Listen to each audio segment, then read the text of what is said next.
Welcome to this edition 119 of Star Nation News from Edam, Holland.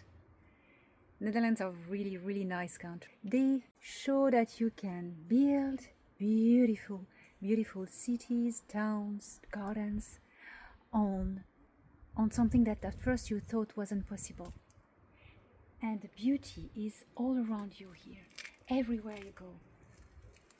And it is in this very inspiring environment that I am inviting you to follow me for this edition 119 of Star Nation News. I'm going to talk to you about the following up of these interviews with Jezya, the Kiily-Tokurt Ambassador, and this week we will meet in even more beautiful gardens on board the greenhouse of the station, orbital station, where Thor Han works.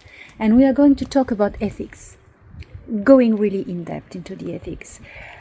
What in the Kiily-Tokurt civilization, culture, and also makes you think in other cultures, what does ethic means?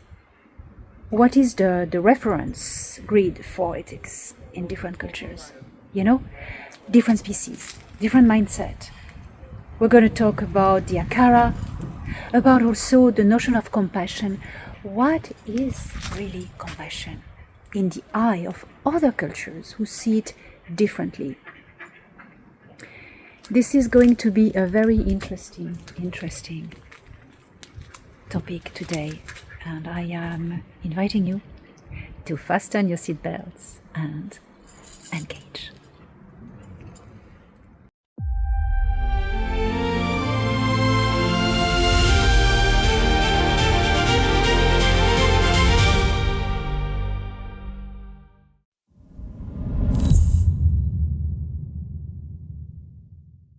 Well, welcome everybody to this third interview with Kiily-Tokurt Trade Ambassador Jezya. This conversation occurred with Thor Han Eredyon, who would not leave me alone with her, on board the orbital station of the Federation, and it was that time in the biodome area. They have a little greenhouse where they grow food and plants from their homeworlds to feel a bit connected to home, because it's a long mission, you know. Well, I met with Thor Han Jezya there, and she was quite astounded how humans and other species on board this station, of course, could reproduce their environment on such a ship, you know, deep space orbital station, now near Earth, but so far from their home worlds. There was a sense of belonging that was present there. So you may have been wondering how I could remember all these conversations, question answers. It's because I was allowed to take notes. In the first conversation face-to-face, of course I wasn't writing anything.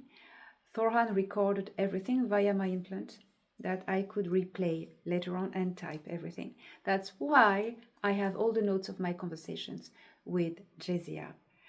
And in further communication, when it wasn't physical anymore, but just by transmission, I could type in real time the question and answers. So that's why it is so detailed and accurate. I am now going to go into my notes and tell you the story of my third encounter with Jezya on board the station in the biodome. So she said to me, "You asked yesterday questions that deserved more than diplomatic answers." I said yes. So we sat around a circular table in the gardens, and under the canopy of nature. It was amazing. And I said to Jezya, yesterday our conversation turned around the same topic. And she said, ethics. I said, yeah. So she said, folding her hands, long, slender hands with white painted nails, she said, you believe ethics are universals.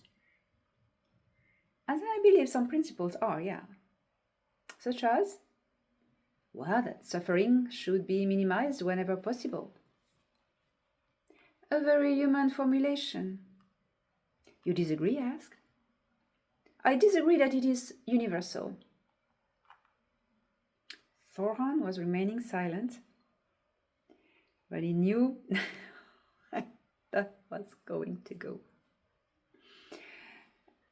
And I said, do you think ethics are relative? She said, I think ethics emerge from biology. Explain your viewpoint, I said. A species evolves under particular environmental pressures. Those pressures shape cognition. Cognition shapes culture. Culture eventually becomes morality. She showed a tree above us and she said, suppose this tree, she continued, possessed consciousness. We know it does, but its ethics would differ from yours because its existence differs from yours. I understand that. The Dao, she continued, developed within hive consciousness. Individual autonomy has almost no meaning to them. They judge actions according to the health of the collective. You as humans evolved as cooperative individuals. You value both personal freedom and social cohesion. Consequently, your ethics constantly balance the two. And the Kiily-Tokurt, I asked. She replied, we evolved in an environment where survival depended upon preserving our lineage over geological timescales. We therefore value continuity above compassion. I said, that sounds cold, she said. It does. It is, she said. She continued saying, our morality asks a different question than yours. What question? I said. She replied, does this strengthen our civilization? And if the answer is yes, then the action becomes acceptable, even if millions suffer. She stared directly at me and she said, you continue asking human questions. Well, I speak on behalf of humans. Precisely. There was a bit of silence. And she continued. Well, before she continued, Thor Han spoke. And Thor Han, very diplomatic, said, many conflicts between civilizations arise because each assumes morality exists independently of biology. I believe biology influences morality, but consciousness allows it to evolve. Jezya nodded, and she said, a reasonable position. So I said, Jezya, so why and where does empathy fit into your philosophy, Jezya? Where it does fit? And she says, we possess empathy. Okay, I said I struggle to reconcile that because of what we discussed these last 2 days. And she said, you equate empathy with identical moral conclusions.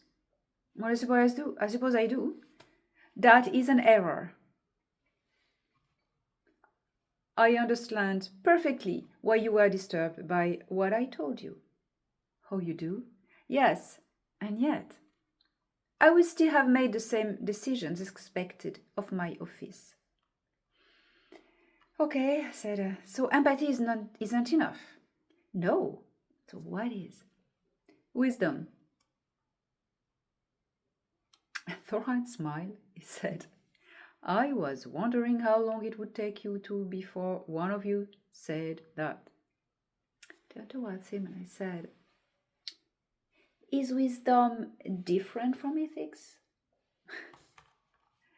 And he replied, it is the ability to recognize that the ethics themselves may occur to change. Jezya, thoughtful, said, "Our civilization rarely asks this question." "I know," Thor Han responded to her.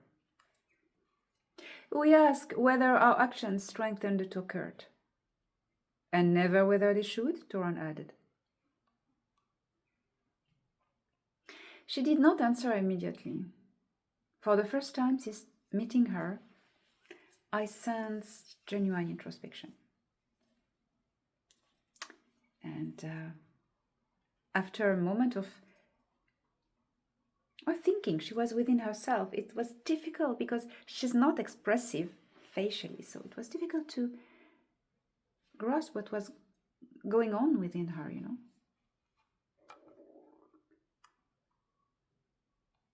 And she said, "Perhaps not often enough."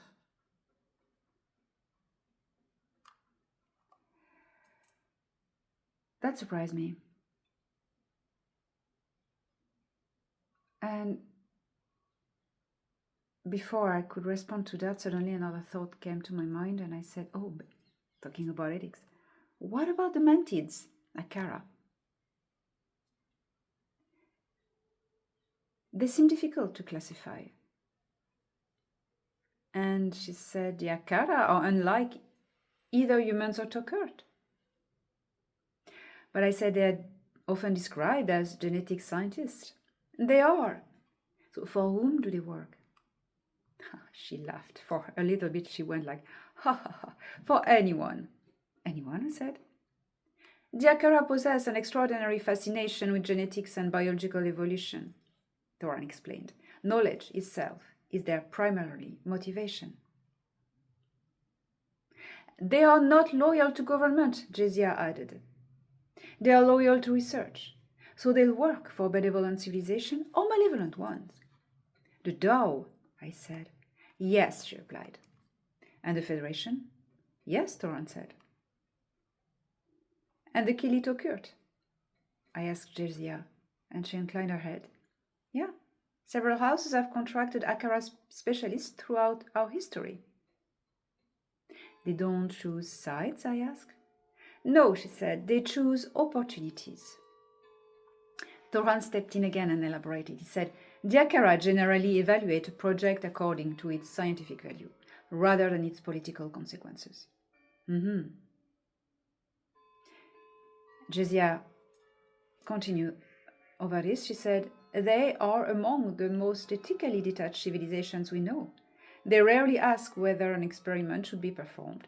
Their primary concern is whether it can be performed, and they would tell you that knowledge itself possesses no morality."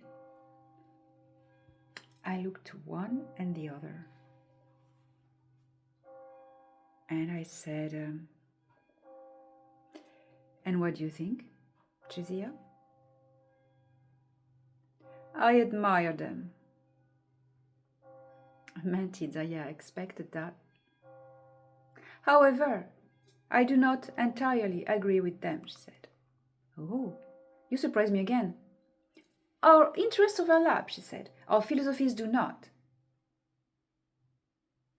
And Thor Han added pensively, "Perhaps it's the lesson." "What lesson?" I asked him.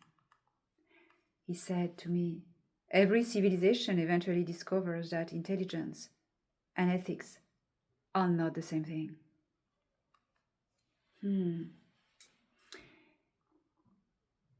None of us spoke for a while about that. We heard all this nature around us, the birdsong, the peace. We are surrounded by life, gathered from dozens of worlds, and I couldn't help reflecting on how extraordinary the universe was. It was filled with not only different species, but with different ways of deciding what it meant to do the right thing.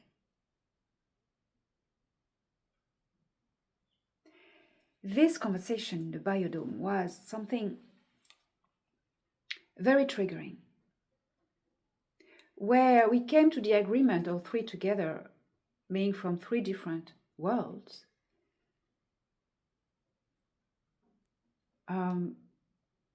that the evolution in intelligence of a civilization is not always linked in balance with the development of good ethics, like do no harm. Look at the Sikar, look at the Do, look at many other civilizations who choose their own ethics regarding to their cultural background.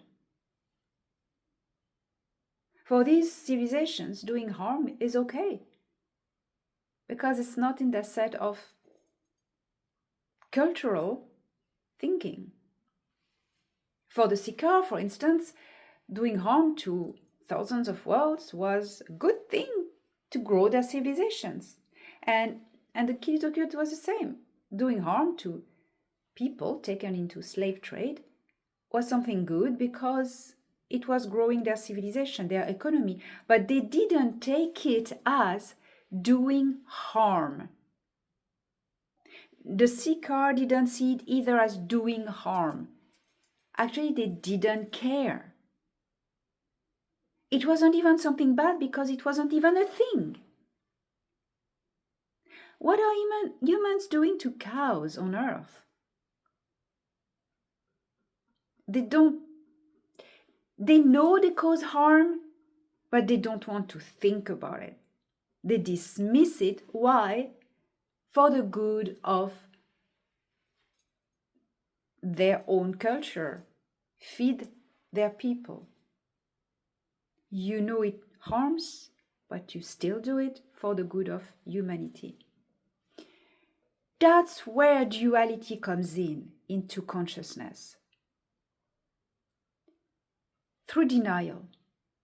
Denial and acceptance that we are dual. Humans of Earth sometimes harm, kill, to feed the collective, to protect the territory, to protect their interest, to not starve.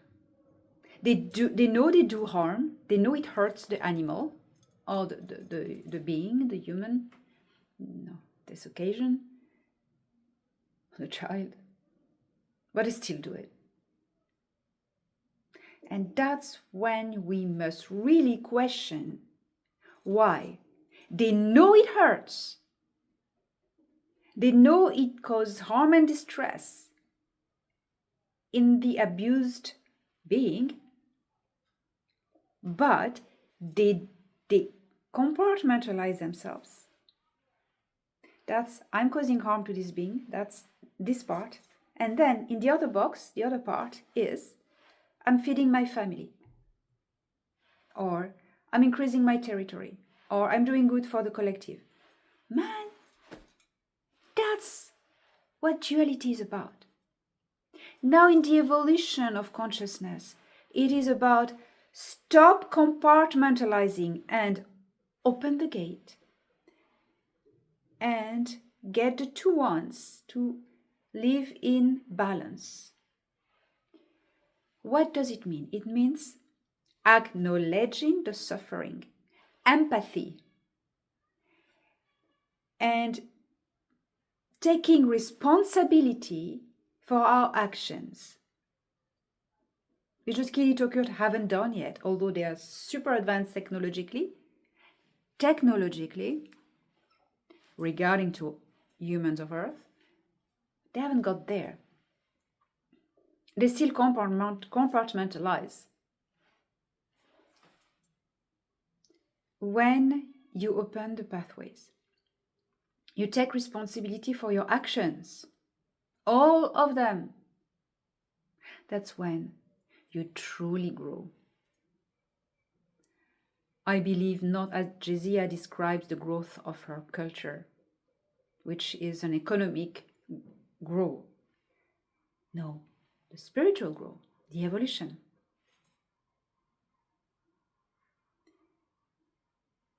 I knew I wanted to meet a Kiily-Tokurt one day, to sit down and talk. Because understanding them is understanding humans of Earth. Who humans of Earth are. Humans of other cultures, such as Thor Han's culture, he is human, have reconciled the two already. Thor Han is more advanced as his culture than Jezya, although Jezya's culture is technologically more advanced than Thor Han's culture. Thor Han is above spiritually because they've reconciled the both. They do not harm animals, they do not do slave trade, they do not do harm. And that's what the Prime Directive is about also. The Kiily-Tokurt are fascinating, and I'm going to take you next to a dinner that was organized around Jezya, where families were there with children. This was an extraordinary session. I will tell you next time. And I invite you to explore in the meantime. Honesty. Open the gate. Go and see on the other side. Would you genuinely kill the animal whose flesh you are eating? Whose flesh you are, pieces of flesh you are buying in the supermarket? I know I'm blunt, I know. But we need to be honest if we want to evolve. We need to be honest. And the face-to-face with other star cultures are here to shock us and teach us, hey, are you ready? Here, but are you really ready? Let's go forward. But first, going forward is going inward and exploring that compartmentalized side that we don't want to know about, to see. No. I'm not going to lecture you about becoming vegan. That's not what I'm here for, but I'm letting you the choice. I'm giving you the free will of choice. It's disturbing. I know you feel uncomfortable, but that's what evolution is about, getting out of your comfort zone. So are you ready?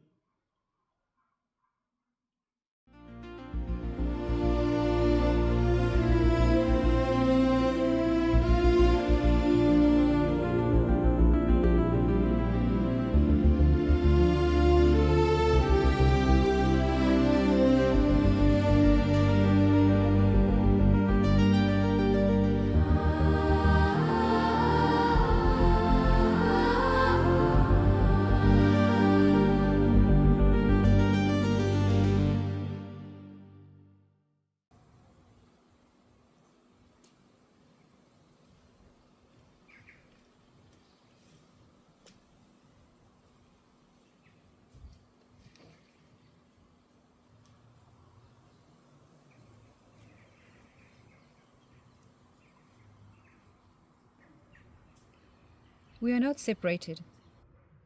It is a concept that you experience when you are incarnated into a life that you get very easily entangled into.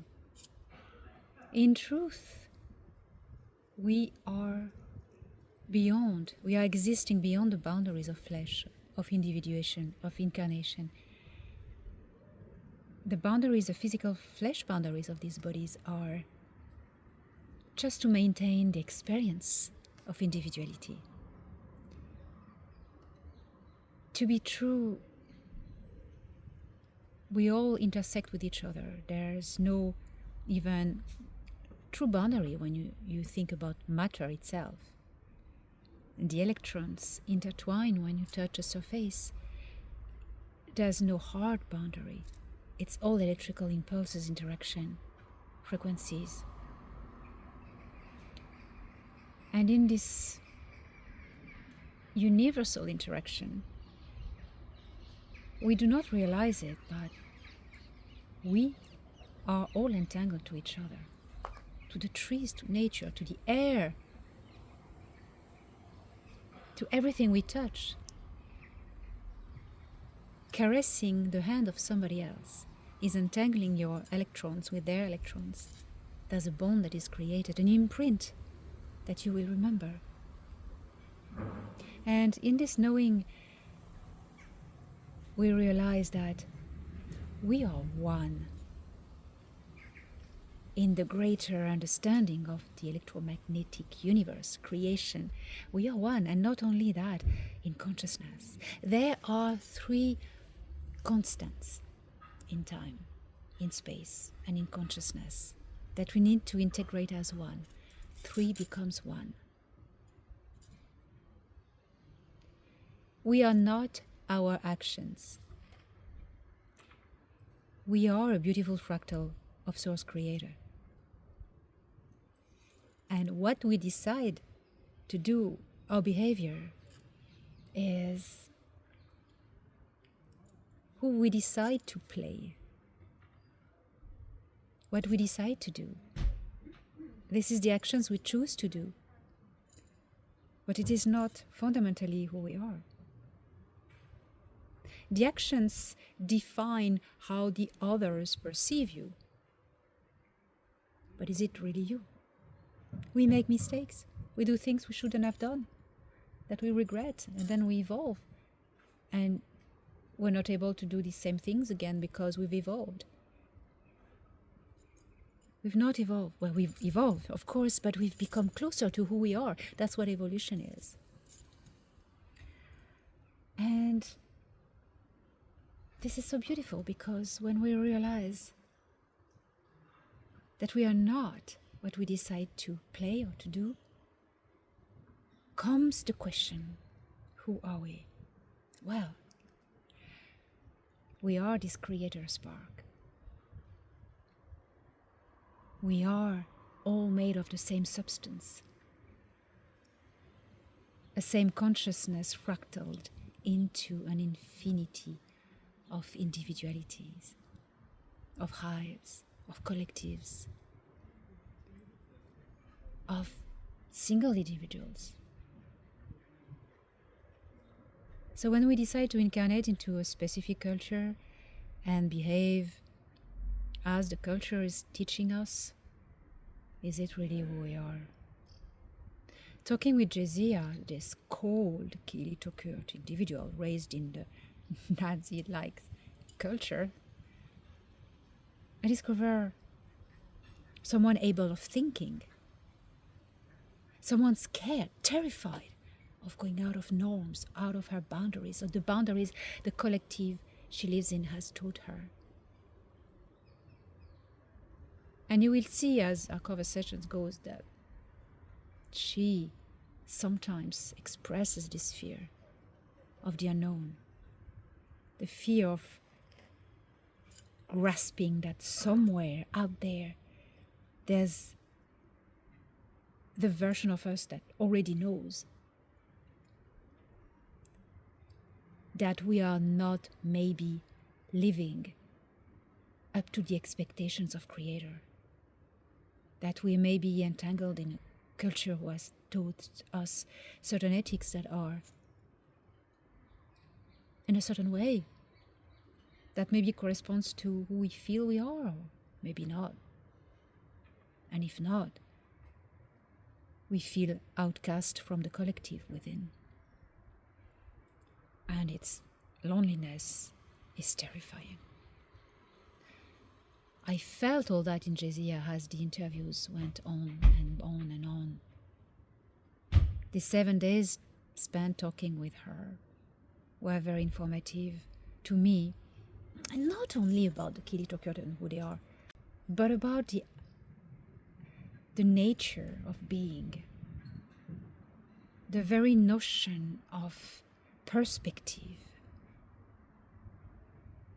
So many good beings are entangled into terrible dictatorship societies, and they don't deserve to be there. And some others are born in there and suddenly realize that there's something else. Watching Jezya slowly awakening to the possibility of other ways of interaction between beings, that species considered as inferior were able of much more spiritual feelings than them. This is disturbing.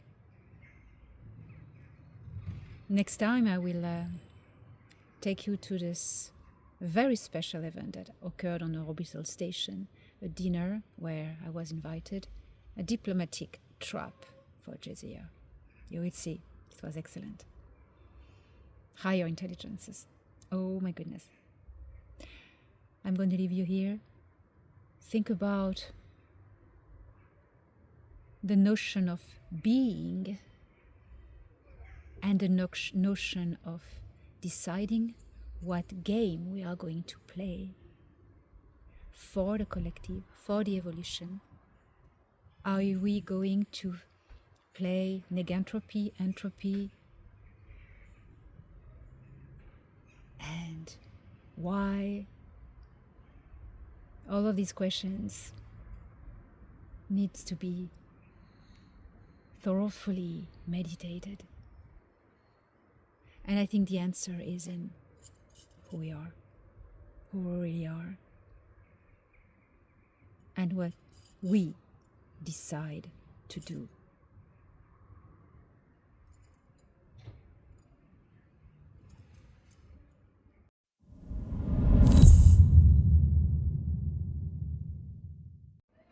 Two 2021 was an incredible year of liberation of the star system.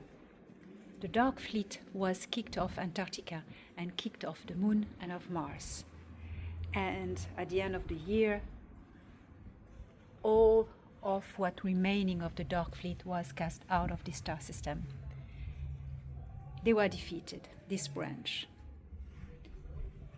And the solar system was locked, that nobody regressive could then come and invade again.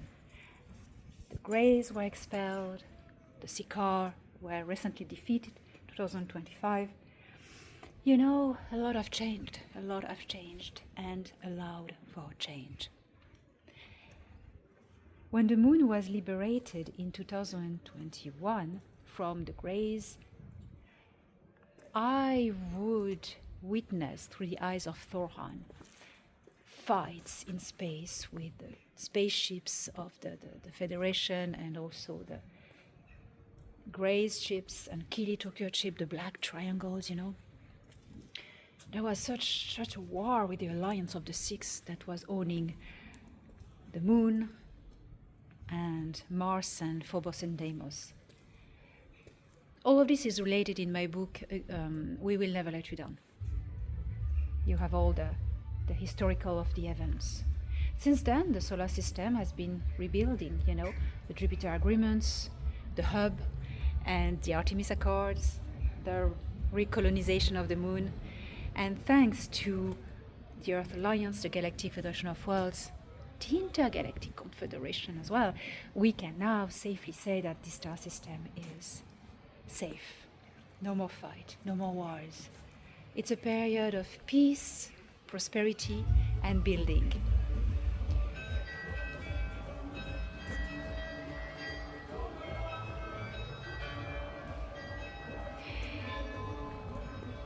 Earth is a place of birth for new projects, for new endeavors, and humanity is now going to soar towards the stars, multiply, become an amazing interstellar civilization.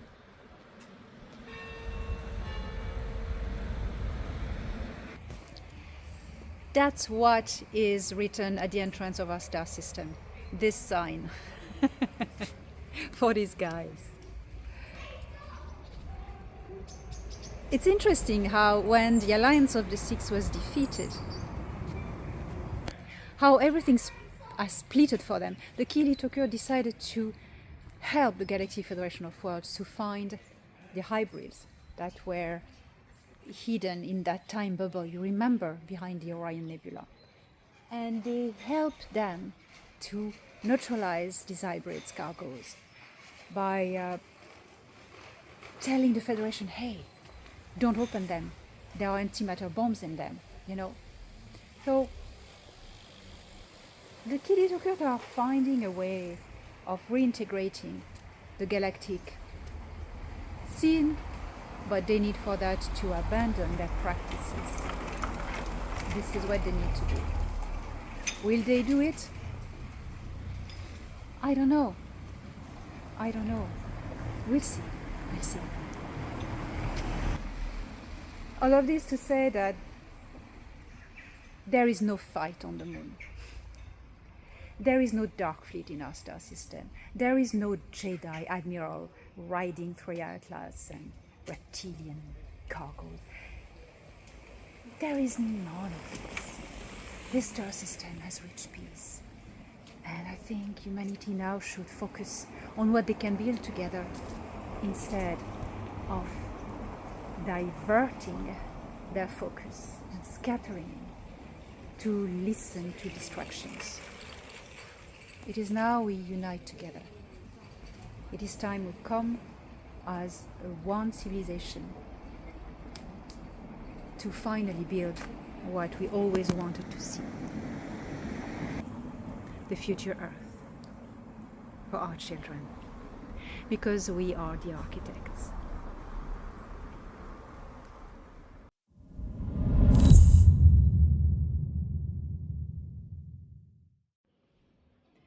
The two forces helping the universe go forward in evolution, entropy, which is destruction, and negentropy, which is creation, are playing games to create this tension. And this tension creates a balance into the dynamics of forces that are going to push through the negentropy to be better. It's going, this fight is going to push the intelligence further, the strength stronger, and it's going to make of those who seek for evolution, for solution, for happiness, to be more efficient, more clever, more cautious. That's what your enemies are for, to teach you who you are. Your enemies are here to tell you, hey, you can be better. Hey, you can do better. That's why they are here. That's what they are here for. And if you really pay attention to what all your enemies have taught you, mistakes that you will not make again, you know, things you've done, you regret. Oh, now you're going to do them better. You're going to be more cautious, and you evolve. You become more detached with the insignificant, unuseful things, such as gossip, for instance, or little waste of times. You're going to focus more and more on what is essential for your growth, for your happiness, for the happiness of others, of the people you love. This is what it is about, the fight for balance, which is never attained. Because once balance, perfect balance is attained, it's death, it's immobility, it doesn't move anymore, you know? So that's what it is about. Your enemies are your teachers. And you are the teachers of your enemies, because as you become better, they try to get better at their game as well. And that's how we play the games of evolution. But inside of you, in the center of your being, you are the same, fractal. You need to remember that. You are them. They are you. And what drives you all, whatever action you do, is happiness. Being happy. For many people means being loved, for others being rich or whatever. But happiness is a very definable concept regarding your culture, your aspirations, who you are, what you think you need. And this is what drives evolution, humanity to go forward. The quest for happiness. People who help you seek happiness. People who defame you seek happiness. People who hurt you want to be happy too. This is paradoxal, but it is the truth. And the quest for happiness makes us do stupid things. Jealous individuals are going to kill others because they can't possess this person, or they can't have this or that, so they're gonna steal, kill, do all sort of ill things because they're experimenting. They don't know, and that's when ethics comes in the picture. They don't want to know it's wrong. They do it because they think this is going to make them more happy. Even if they paid for, more money will make them happy, you know? This is a perspective that you have to step back into, because it will show you the truth behind the curtain. That sometimes it is good to stop playing games. Sit beside each other and enjoy happiness.